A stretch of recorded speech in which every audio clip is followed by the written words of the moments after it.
I'm looking forward to going to London। ये एक example है आपके सामने, इसको ध्यान से देखिएगा। यहाँ पे हम लोग कुछ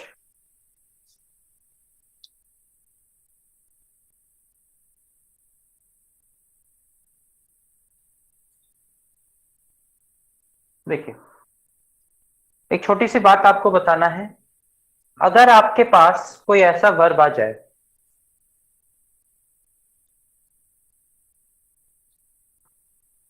जैसे यहाँ पे लुकिंग फॉरवर्ड हमारा कैसा वर्ब है?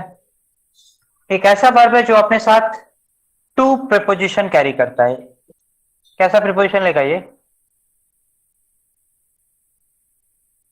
फॉरवर्ड क्या प्रीपोजिशन लेगा? टू लेगा।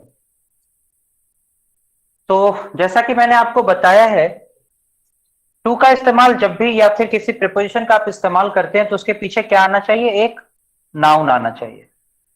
बहुत अच्छी बात है। तो नाउन आना चाहिए, बहुत अच्छी बात है, लेकिन यहां पर नाउन जो है वो वर्ब के माध्यम से आना चाह रहा है। गोइंग क्या है? एक वर्ब है। ठीक है। तो ये जो प्रीपोजिशन है, इसके बाद नाउन लाना है, और नाउन लाने के लिए आपके पास है वर्ब। तो वर्ब से नाउन बनाने के सिर्फ दो ही तरीके हैं। एक है यूजिंग इन्फिनेटिव, जीरन। और दूसरा है यूजिंग जिरन। इन्फिनेटिव का स्ट्रक्चर कुछ ऐसा होता है, टू प्लस वी1 का, और जिरन का स्ट्रक्चर होता है वर्ब प्लस आईएनजी का। तो समस्या ये होती है कि आप यहां पर इन्फिनेटिव से जाएंगे या जिरन से जाएंगे। तो अगर मैं ये कहूं कि I am looking forward to going to London, तो बहुत आसानी से आप देख रहे हैं गोइंग जो है वो वर्ब प्लस आईएनजी है, मतलब कि जिरंड है। और जिरंड है तो ये नाउन की तरह काम कर रहा है। बहुत अच्छी बात है, प्रीपोजिशन के बाद आपने एक नाउन लिया। ठीक है। और उसके बाद फिर से एक प्रीपोजिशन लगा के एक दूसरा नाउन लिया, कोई दिक्कत नहीं है उसमें। ठीक है। तो अगर इस तरह की परिस्थिति बनती है तो आप जिरंड का इस्तेमाल करते हैं। कहने का अर्थ यह है कि अगर आपके पास प्रीपोजिशनल टू है, मतलब ये जो टू दिख रहा है, ये पहचानना होगा कि ये जो टू किसके वजह से आया है? इस लुकिंग फॉरवर्ड वर्ब के लिए आया है। इस वर्ब का फिक्स प्रीपोजिशन ही टू है। ये जो टू है इस वर्ब के साथ लगकर ये वाला इंफिनिटिव क्रिएट नहीं कर रहा है, ये तो अलग से टू इस फिक्स प्रीपोजिशन के तौर पर यहां पर इस वर्ब के लिए आया है। तो बात यहां पर सिंपल सी है कि अगर यहां पर प्रीपोजिशनल टू है तो आपको जिरंड का ही इस्तेमाल करना होगा। अगर आप इंफिनिटिव का इस्तेमाल करते हैं तो दो बार टू आ जाएगा।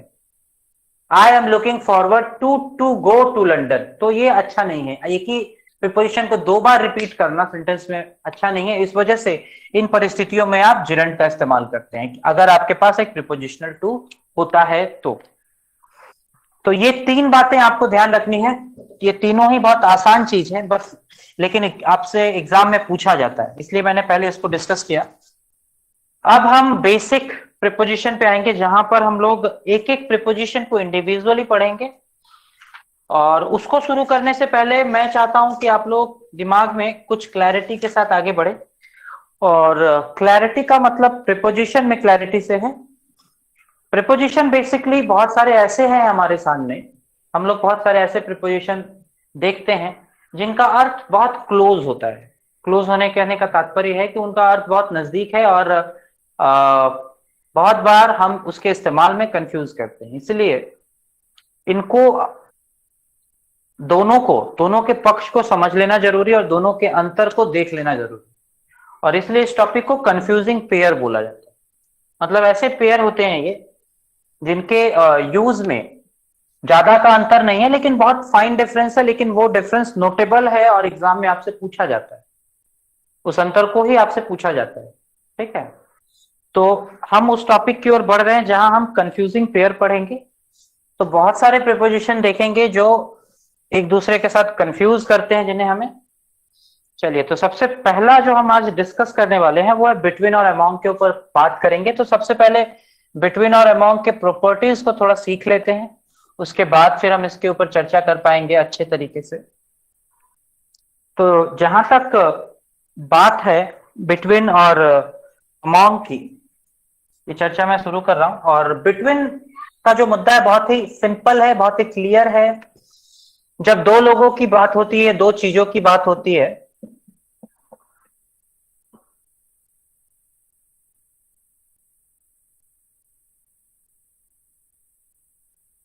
दो ऑब्जेक्ट की बात होती है, तो वहां पे आप क्या करते हो, आप बिटवीन का प्रयोग करते हो। बहुत ही सिंपल सी बात है। जैसे उदाहरण के तौर पे देखा जाए, पहली प्रॉपर्टी ये है कि अगर दो लोगों की बात हो, दो वस्तुओं की बात हो, किसी भी दो फैक्टर्स की बात हो, तो वहां पे हम प्रीपोजिशन जो लगाते हैं वो लगाते हैं बिटवीन। जैसे आप एक एग्जांपल ले लो,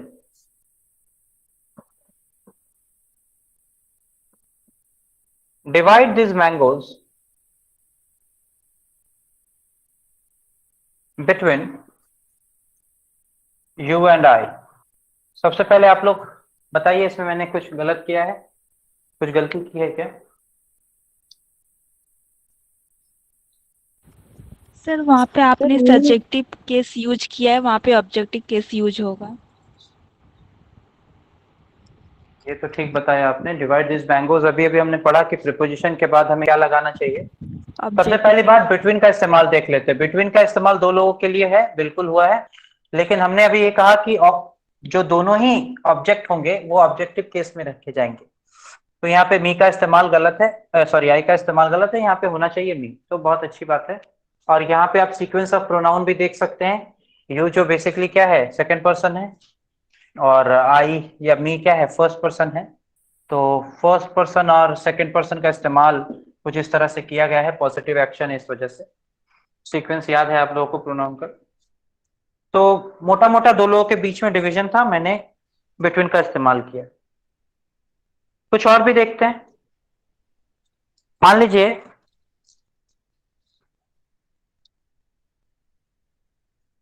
एक एग्जांपल और लीजिए, she was sitting between her husband and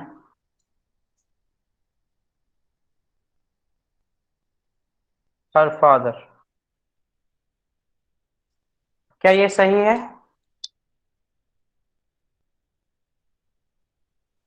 हर दो बार नहीं, एक बार नहीं काम करते। सर हर 2 बार आया है, हर 2 बार नहीं आएगा। Her husband वाह, and father. वाह, मतलब आप लोग इतने सक्षम हैं इंग्लिश में। हर हस्बैंड एंड फादर आप इस्तेमाल कर रहे हैं, आपको शायद याद नहीं है, या फिर मैं याद दिला दूं। जब आपको मैंने आर्टिकल थोड़ा बहुत पढ़ाया था, तो एक टॉपिक आपने पढ़ा था, the secretary and the principal, याद है?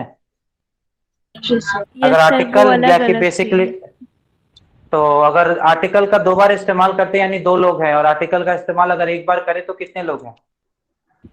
एक ही एक। व्यक्ति है ना, ठीक है, ठीक है। एक ही व्यक्ति है। हाँ, तो आर्टिकल क्या होता है, नेचर वाइज एडजेक्टिव ही तो होता है। ठीक है, तो यहाँ पर जो हर है ये तो हमारा क्या है, पॉसेसिव एडजेक्टिव ही तो है। तो आप अगर ये कह रहे हैं कि हर का इस्तेमाल एक बार ही करे, तो इसका मतलब वो अपने हस्बैंड और फादर, मतलब एक ही आदमी है जो कि उसका हस्बैंड भी और उसका पिता भी है। तो क्या यह संभव है क्या? नहीं। और ऐसी परिस्थिति में आप बिटवीन का भी इस्तेमाल कर रहे हैं, ग्रामर भी गलत है। एक ही आदमी है तो फिर बिटवीन कैसे हुआ? ठीक है, तो इसलिए यहाँ पे हर का इस्तेमाल बिल्कुल सही है, इसमें हर नहीं हटना चाहिए। तो थोड़ा दिमाग लगाइए। She was sitting between her husband and her father, इसमें कोई दिक्कत नहीं है। ठीक है, दो लोगों के बीच में वो बैठी हुई है, तो दो का कॉन्सेप्ट है, इस वजह से क्या है, बिटवीन का इस्तेमाल किया गया है, इसमें कोई दिक्कत नहीं है। इसके विपरीत अगर अमॉन्ग की बात करें, तो दो से अधिक के केस में, दो से अधिक के केस में हम किसका इस्तेमाल करते हैं, अमॉन्ग का इस्तेमाल करते हैं। कुछ एग्जांपल्स देखता हूं। जैसे arms were distributed, arms were distributed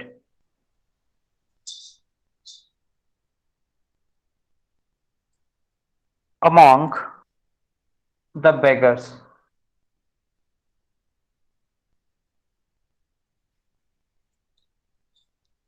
ठीक है, तो यहां पर बेगर्स की जब हम बात करते हैं, तो ये स्वाभाविक रूप से आप कहेंगे कि ये दो तो नहीं है, दो से ज्यादा ही होगी। इसलिए आप देखिए यहाँ बिटवीन का इस्तेमाल नहीं कर सकते, यहाँ अमोंग का इस्तेमाल किया गया। बहुत ही सिंपल सी बात है। एक और एग्जांपल देखिए आप लोग इसके। द टीचर distributed sweets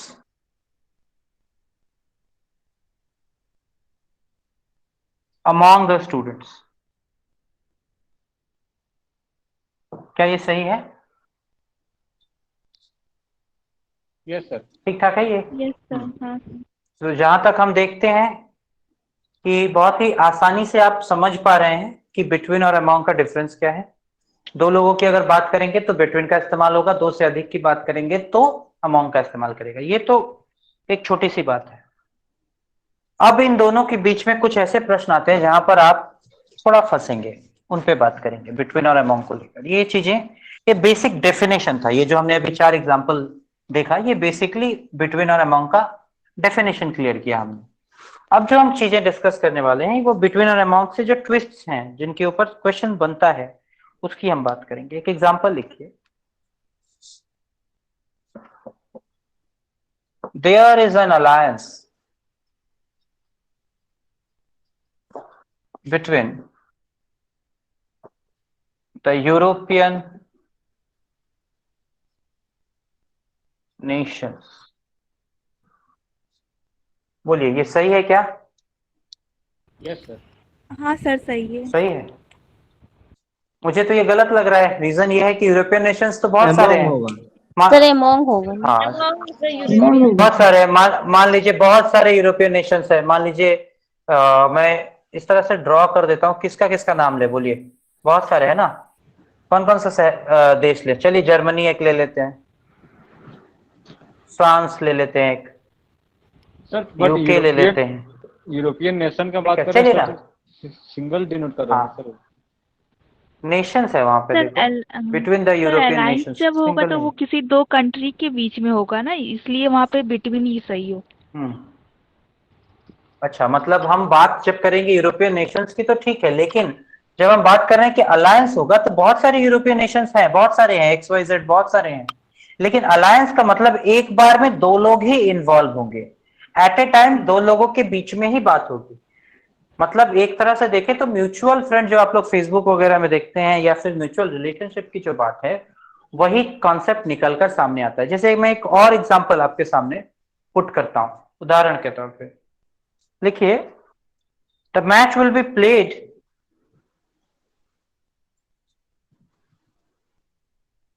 अच्छा जैसे मान लीजिए एक छोटा सा, मैं आपको पहले सिनारियो समझा दूं फिर लिखूंगा। जैसे मान लीजिए एक ट्राई सीरीज चल रही है।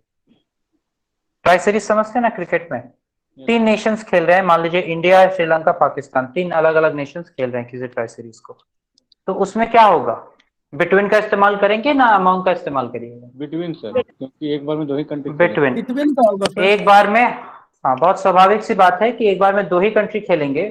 तीनों खेल तो रहे हैं लेकिन एट ए टाइम एक बार में दो ही लोग इन्वॉल्व होंगे। इसलिए ऐसी परिस्थिति में आपको बिटवीन का इस्तेमाल करना है, ना कि अमोंग का। तो ये म्यूचुअल रिलेशनशिप का ये कॉन्सेप्ट है जिसके ऊपर सवाल आते हैं। ठीक है, तो आपको ये देखना चाहिए कि अगर बात म्यूचुअल रिलेशनशिप की हो रही है तो एक से दो से ज्यादा होने पर भी आप बिटवीन का ही इस्तेमाल करेंगे। एक और एग्जांपल लिखिए। There is a tournament to be played. there is a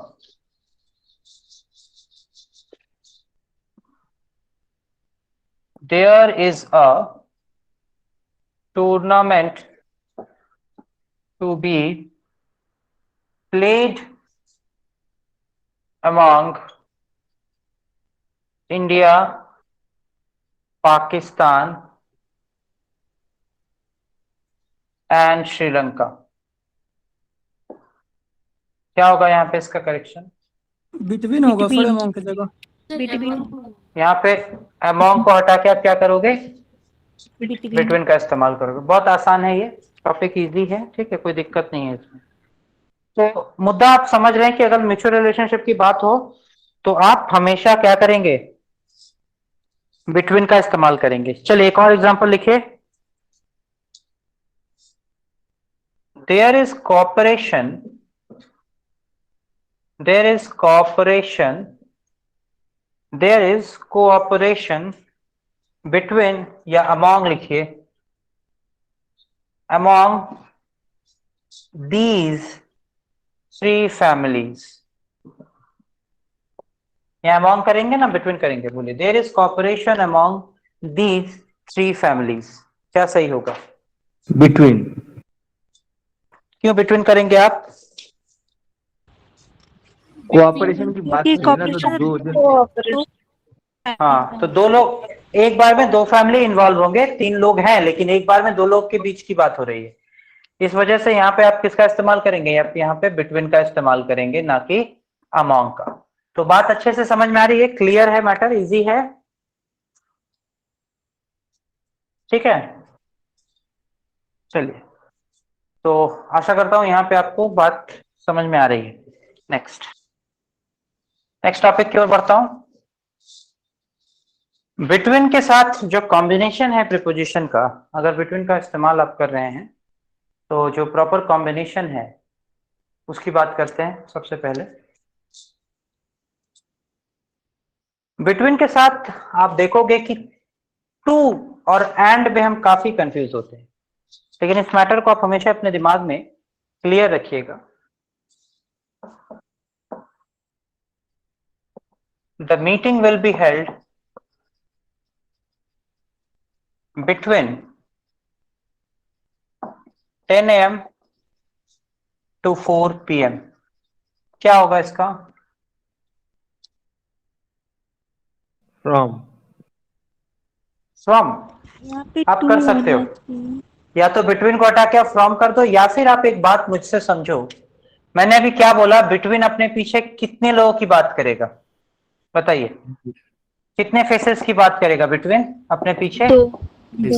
तो एंड होगा। और आप दो लोगों को किससे जोड़ोगे? दो लोगों को अगर जोड़ना है तो किससे जोड़ोगे? एंड एंड से जोड़ोगे। तो जो बिटवीन का प्रॉपर पेयर तैयार होता है वो क्या तैयार होता है? एंड तैयार होता है ना। बिटवीन के साथ आप टू का कॉम्बिनेशन नहीं ले सकते। ले सकते हो क्या? नहीं ले सकते। अभी आप देखो इस बात को, एप्लीकेशन को समझो अच्छे से। आपने कहा कि बिटवीन के बाद हमेशा हम कितने लोगों को रखेंगे? दो लोगों के बीच की बात होगी। तो जो दो लोगों को आप जोड़ना है तो आप किससे जोड़ोगे? एंड से जोड़ोगे। तो बिटवीन का प्रॉपर पेयर अगर आप देखेंगे तो क्या बनेगा? एंड बनेगा या टू बनेगा? सोच कर देखिए। एंड बनेगा, ना कि टू। तो इस वजह से the meeting will be held between 10 AM to 4 PM के जगह पे आप क्या करोगे? 10 AM and 4 PM करोगे। ओके, क्लियर है मैटर? इजी है ये? इजी है तो? Yes sir. Yes sir. ठीक ठीक ठाक इजी है। चलो बट सर इसी टॉपिक को थोड़ा सा आगे बढ़ाते हैं। बट सर इसका क्या मीनिंग चेंज मीनिंग हो क्या? जाएगा, क्योंकि इसका मीनिंग अगर चेंज हो हम जाएगा। एंड यूज करते हैं तो 10 AM मतलब 10 बजे और 4 बजे मीटिंग है। 10 से 4 के बीच, 10 और 4 के बीच मतलब 10 से 4 बजे तक, ये इसका अनुवाद आएगा। ठीक ठाक अनुवाद, ठीक है। और अगर आप इसको देखिए, दोनों में थोड़ा सा बारीक अंतर है। अगर मैं इसी चीज को लिखूं, the meeting will be held, मैं इसको थोड़ा सा चेंज करके लिखूं, द मीटिंग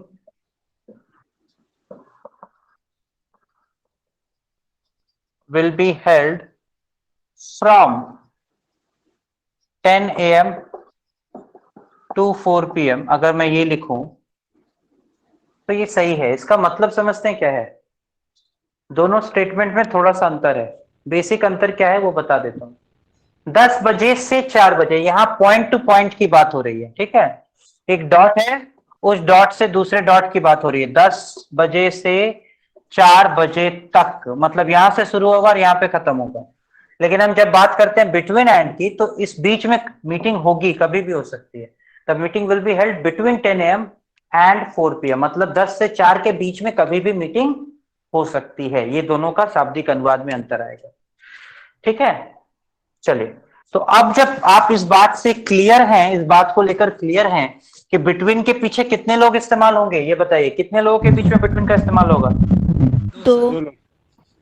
दो लोगों के बीच में। इस बात को एकदम क्लियर रखिए। इसके बाद हम एक नया टॉपिक की ओर बढ़ेंगे जिसमें आप इस चीज को देखिएगा। देखिए ध्यान से सुनिए। आपको कुछ दिन पहले ही मैंने ईच और एवरी का कॉन्सेप्ट सिखाया है, समझाया भी है। ईच बॉय का जो इस्तेमाल होता है, क्या यहाँ बॉयज करते हैं क्या? नहीं करते ना। नहीं। सिंगल। इंडिविजुअल को ये represent ये जो सब्जेक्ट बनता है ये क्या बनता है? सिंगुलर इन नंबर बनता है, तो यस। सिंगुलर बनता है। बहुत अच्छी बात है। तो अगर आपको मैं ये कहूं कि आप एक एग्जांपल लिखिए,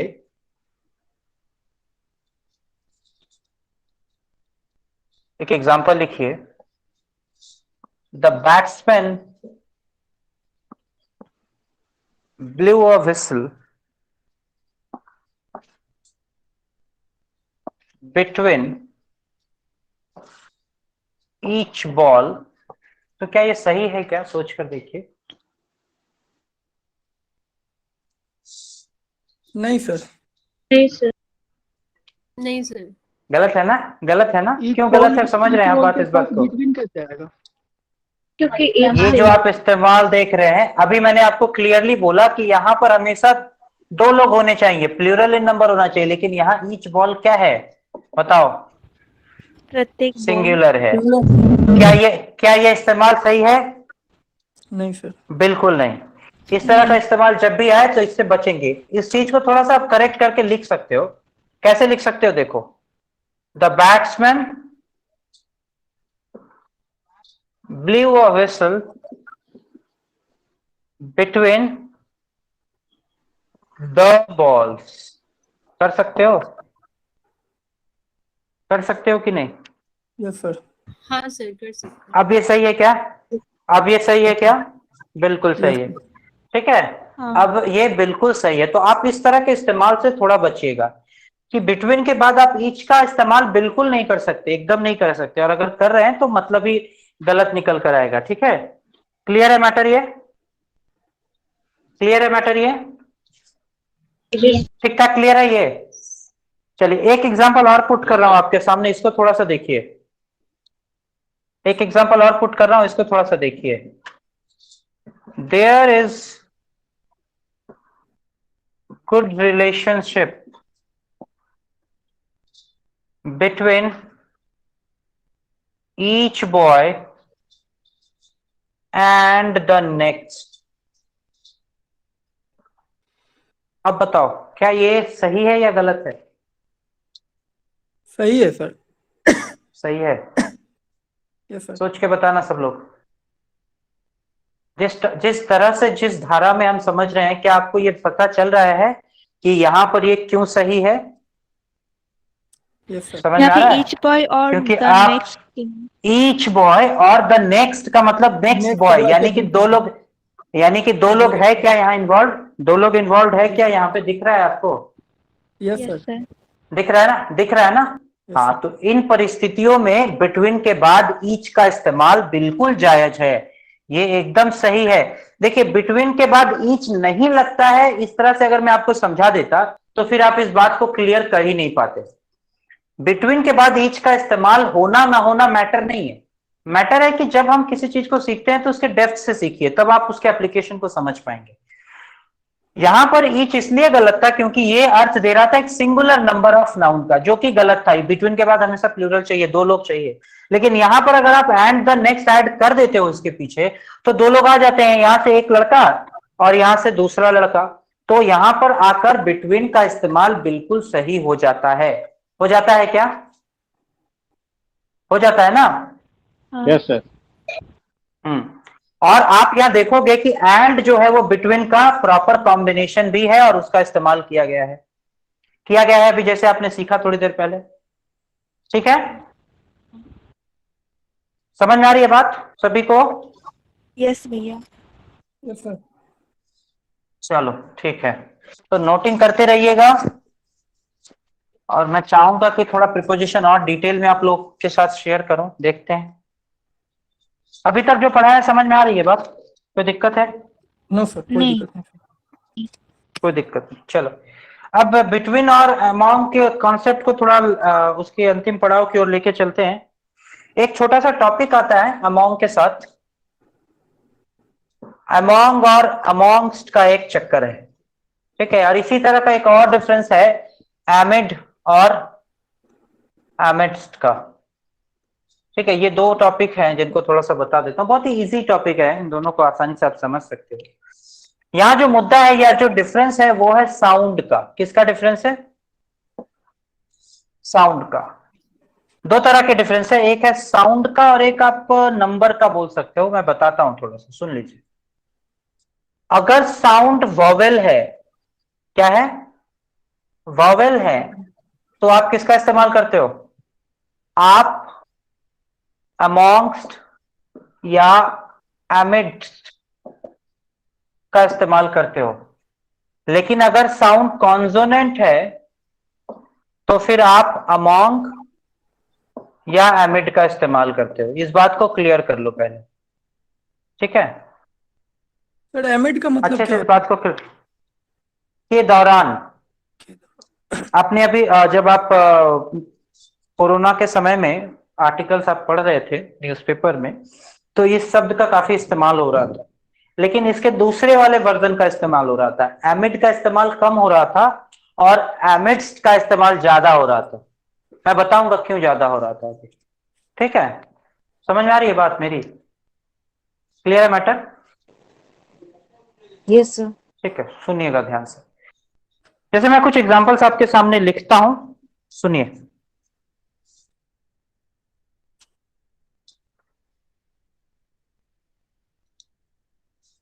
You are sitting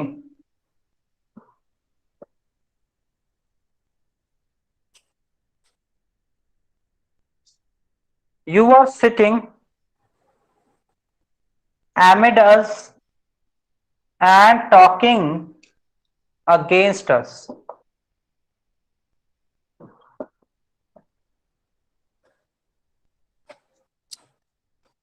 sir amongst होगा सर, एमिड की जगह।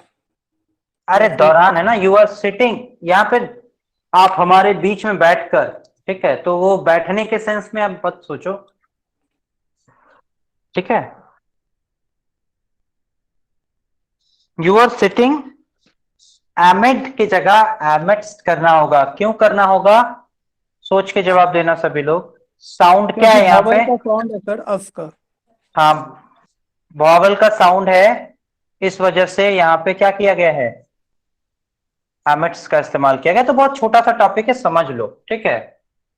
और एक चीज याद रखना, इसको एक और कॉन्सेप्ट से जोड़ा जाता है। अगर कभी भी टोटल या ऑल का कॉन्सेप्ट हो या द का कॉन्सेप्ट हो, टोटल, ऑल या द का कॉन्सेप्ट हो, तो वहां भी आप अमॉन्ग्स्ट या एमिड्स का इस्तेमाल कर सकते हो। जैसे अमॉन्ग द बॉयज भी सही है और अमॉन्ग्स्ट द बॉयज भी सही है। तो आप एक चीज याद रखना, अगर आप द का इस्तेमाल कर रहे हो मतलब आप टोटल नंबर की बात कर रहे हो, तो उस जगह पर अमॉन्ग और अमॉन्ग्स्ट दोनों का इस्तेमाल हो सकता है, ठीक है? याद रखिएगा इस बात को। बस एक छोटा सा टॉपिक था, मैंने इसको जल्दी जल्दी क्लियर किया, ज्यादा कुछ है नहीं, ठीक है? समझ में आ रही है बात आज सभी को? इजी टॉपिक है, आसान तरीके से ही पढ़ा रहा हूं और कोशिश करूंगा आसानी रखूं। सर टोटल के साथ क्या बोला? टोटल, ऑल, द, इस तरह का अगर कॉन्सेप्ट आए तब आप अमॉन्ग्स का इस्तेमाल कर सकते हैं, एमिड्स का इस्तेमाल कर सकते हैं, ठीक है? जैसे बहुत सारे एग्जांपल है। डिस्ट्रीब्यूट द चॉकलेट, मान लीजिए एक मैंने एग्जांपल रखी दिया आपके सामने, distribute the chocolates amongst the boys. देखो एक नो एरर सेंटेंस है। इसका रीजन ये है क्योंकि आप यहाँ पे क्या इस्तेमाल कर रहे हो? द का मतलब क्या होता है? Total number of boys. वहां पे जितने हैं सबको आपको देना है, तो आप अमाउंट का इस्तेमाल आराम से कर सकते हो, ठीक है? और यहाँ अमाउंट भी करोगे तब भी ये जस्टिफाइड है, कोई दिक्कत नहीं, ठीक है? यानी द दिखा तो आप दोनों लगा सकते हो, ठीक है? ठीक है, इजी है, इजी है। चलो आप थोड़ा सा एक एग्जांपल आपके सामने पुट कर रहा हूं, इसी से लास्ट, मतलब बिटवीन और अमाउंट के कॉन्सेप्ट के लास्ट एग्जांपल है। इसको थोड़ा सा ध्यान से देखना सभी लोग। किसी का माइक ऑन है, प्लीज माइक ऑफ कर लो।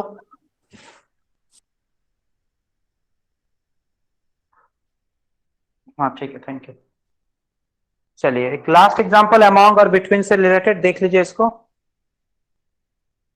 What are the differences what are the differences among oxen and bulls? Question mark. चलो इस टॉपिक को थोड़ा सा आप लोग जो पढ़ा है उसका एप्लीकेशन के पॉइंट ऑफ व्यू से सोचिए, क्या क्या पढ़ा है आपने।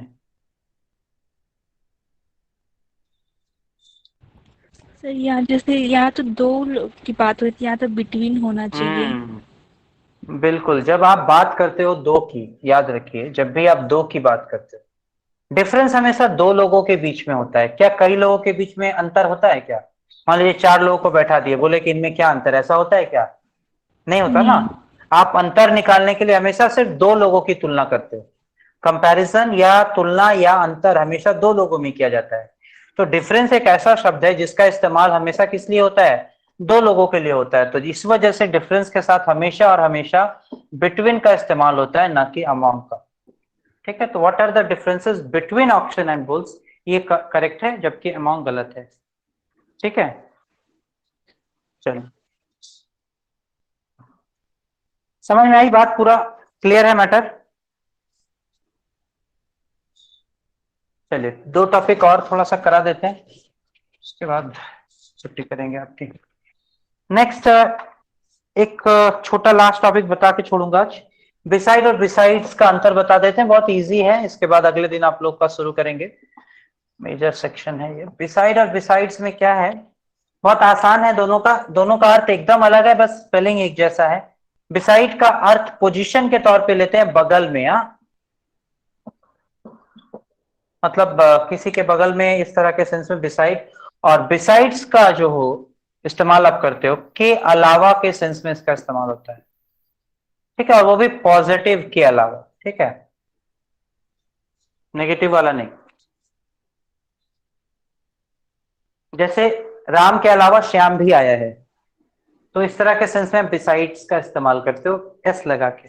2 एग्जांपल्स पुट करता हूं, देखिए लास्ट 2 एग्जांपल्स है आज के। He sat besides me, क्या ये सही है? नहीं सर, डिसाइड होगा। बिसाइड होगा, Beside पोजीशन की बात कर रहा है, तो इसको ठीक कर लो।